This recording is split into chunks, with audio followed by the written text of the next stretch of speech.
अस्सलाम वालेकुम नाज़रीन, मैं हूं जुनैद जमशेद। एक बार फिर आपकी खिदमत में हाज़िर हूं। तो आज मैं आपको यूफोरबिया मिलियाई के ऊपर इन्फॉर्मेशन दूंगा और इसकी हम ग्राफ्टिंग करेंगे। कराची में ये बहुत अच्छा चलता है और बआसानी मिल जाता है। इसकी दो वैरायटीज़ हैं, एक बड़े फूल की होती है और एक छोटे फूल की होती है। यहाँ पे दोनों ही वैरायटीज़ बआसानी उग जाती हैं और हमें मिल जाती हैं। तो आज मैं इसको मल्टी कलर का बनाऊँगा। ये रेड कलर के फ्लावर्स वाला है, इस पर मैं ये येलो फ्लावर्स की जो स्टिक्स हैं वो ग्राफ्ट करूँगा। तो ये ग्राफ्टिंग किस तरीके से होगी आइए देखते हैं। तो हम अपने प्लांट के अंदर देखेंगे कि कौन से शूट्स को हमने ग्राफ्ट करना है। तो सबसे पहले हम वो सिलेक्ट कर लेते हैं। मुझे ये दो शूट्स बेहतर लग रहे हैं जो कि अच्छी ग्रोथ में मैं इन दो के ऊपर ग्राफ्टिंग करूँगा। तो ग्राफ्टिंग के बेसिक बुनियाद ये है कि जो दो शूट्स पे मैं ग्राफ्ट करूँगा बाकी शूट्स मुझे रिमूव करने पड़ेंगे। तो सबसे पहले हम बाकी शूट्स को रिमूव कर लेते हैं।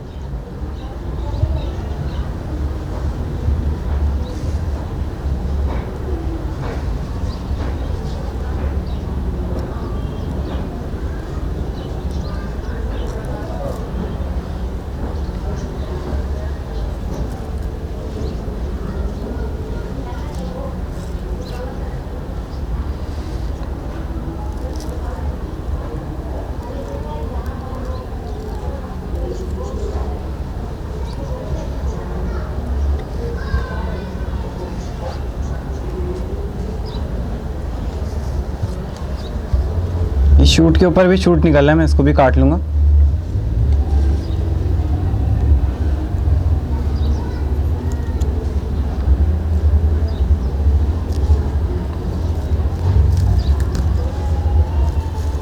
अब मैंने यहाँ सिर्फ दो शूट छोड़ दिए हैं जो कि जिस पे मैं ग्राफ्ट करूँगा।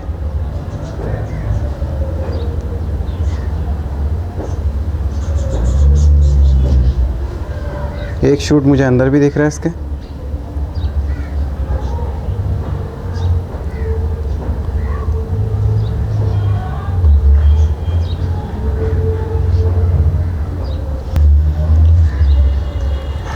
तो शूट काटने की वजूहत यही थी कि मुझे जिन दो शूट्स के ऊपर ग्राफ्टिंग करनी है मुझे सारी जितनी भी प्लांट की पावर है उन दो शूट्स के ऊपर चाहिए। अगर मैं बाकी शूट्स को लीव छोड़ दूंगा, वो ग्रो कर रहे होंगे तो इनको प्रॉपर पावर नहीं मिल पाएगी, इसलिए मैंने बाकी शूट्स को रिमूव कर दिए। अब मैं इसके ऊपर ग्राफ्टिंग कर सकता हूँ। ग्राफ्टिंग करने के लिए मैं इसको स्ट्रेट काट लूँगा।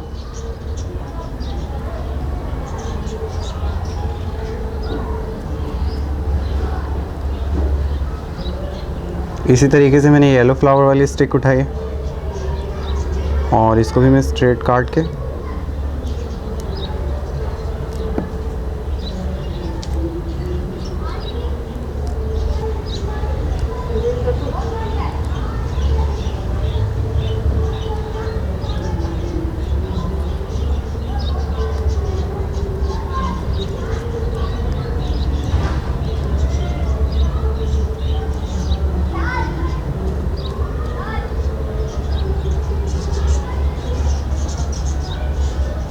तो ये मैंने बिल्कुल पेंसिल की तरह छील लिया है। तो ये मैंने अपना शूट पेंसिल की तरह छील लिया है। अब मैं इसको जो मैंने इसकी बेस काटी थी स्टॉक के तौर पे, अब मैं उसके ऊपर लगा रहा हूँ और इसको मैंने प्रेस करके लगा देना है और मैं इसको धागे की मदद से रोक दूँगा।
तो मैंने इस ग्राफ्ट बांध दिया है, इसके ऊपर वाले शूट को मैंने बांध दिया नीचे वाले शूट के साथ। अब मैं मज़ीद इसको जो कट पीस है, जो कट है हमारा, इसके ऊपर मैं एयर टाइट कर दूंगा थैली की मदद से।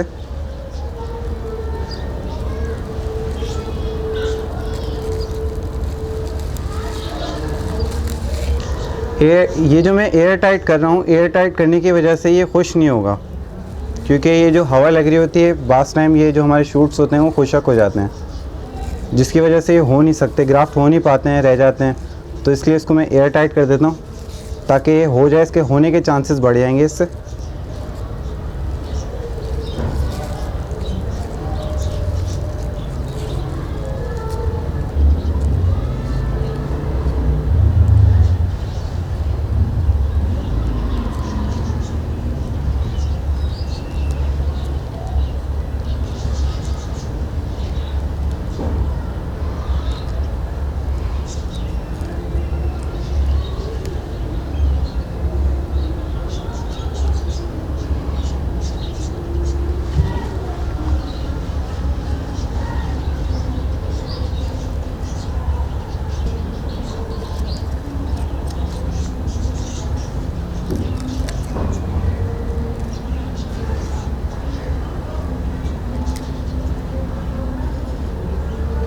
तो पहली स्टिक हमारी ग्राफ्ट हो गई है।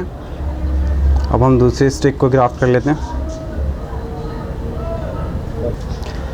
तो ये मेरे पीले फ्लावर वाली दूसरी स्टिक है, इसको भी मैं पेंसिल की तरह छील लूँगा।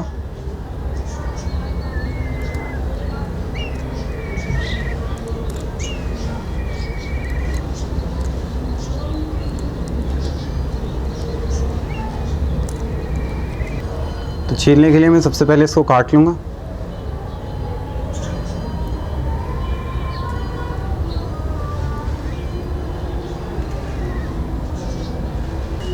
तो मैंने इसको फ्लैट करके काट लिया क्योंकि ये मोटा स्टैम्प है तो इसकी पेंसिल बेहतर नहीं बन पाएगी, तो इसलिए मैंने इसको फ्लैट करके काट लिया और इसको इसके ऊपर लगा देते हैं।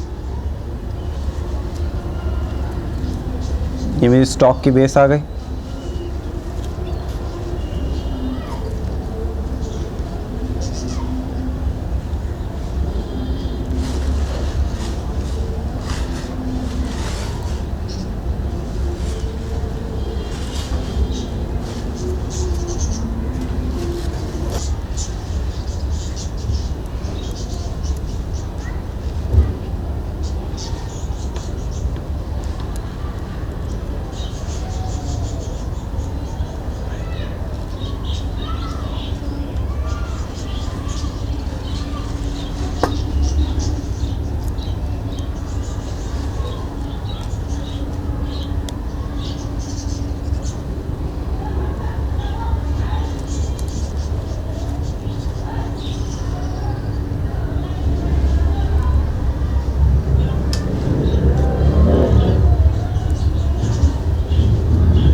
तो इसको भी मैंने धागे की मदद से रोक लिया है। अब इसके कटे हुए पीस में मैं शॉपर लगा दूंगा ताकि इसकी एयर जो है वो टाइट हो जाए, इसको एयर ना मिले, ताकि हमारा जो शूट है वो सूखे नहीं।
तो ये हमारा दूसरा शूट भी ग्राफ्ट हो गया है।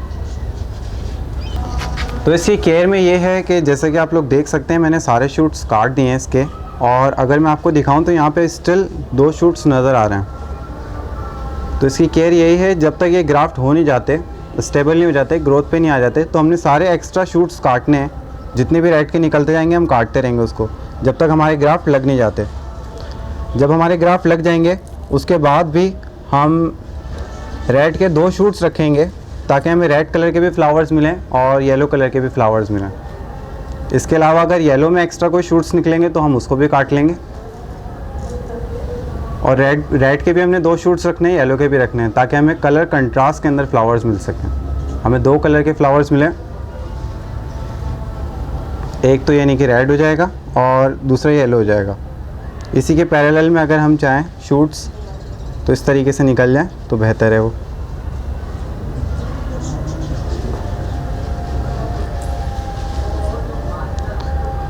और ये जो मैंने शूट्स निकाले हैं इसको हम कटिंग के तौर पे भी लगा सकते हैं।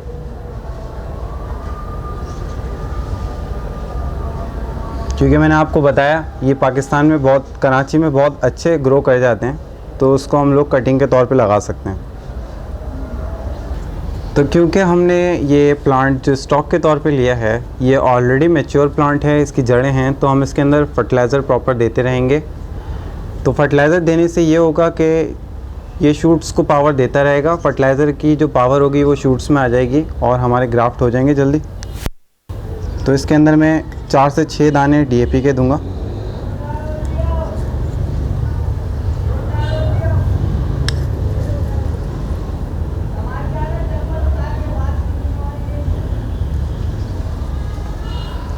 और 4 से 6 दाने NPK के दूंगा।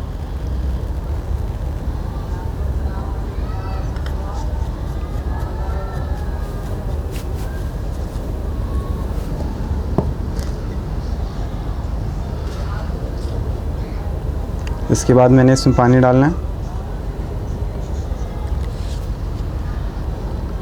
तो जब भी आप ग्राफ्ट करेंगे आपने 2 बातों का ख्याल रखना है। अगर ये जो कटा हुआ हिस्सा है जहाँ से हमने ग्राफ्ट किया है, इसको अगर आपने सही से नहीं लगाया, जब भी आपका ग्राफ्ट नहीं होगा, ये जो कटा हुआ हिस्सा है इसके अंदर नमी आ जाएगी।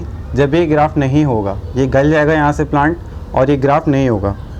तो आपने इन 2 बातों का ख्याल रखना है और इसको आपने पानी नीचे से देना है। ये इसकी एक बुनियादी केयर है।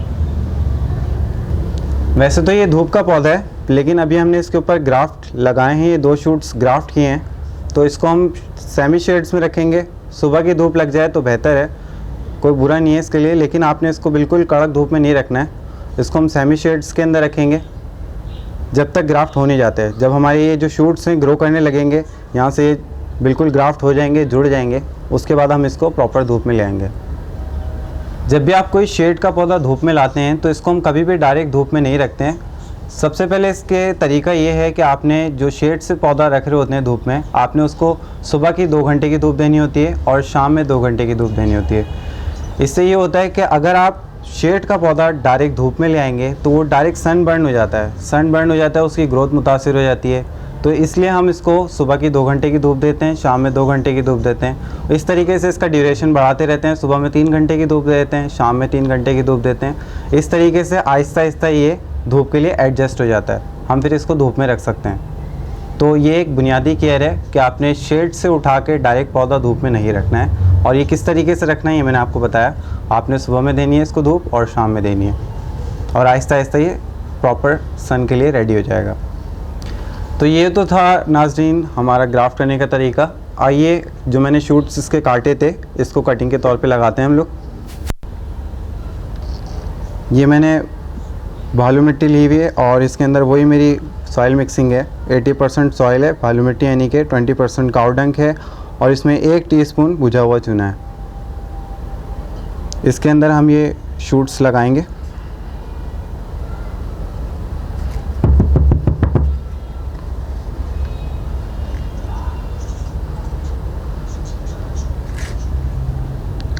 आपने इनको ज़्यादा प्रेस नहीं करना है, आपने इनको सिर्फ रखना है ऊपर से।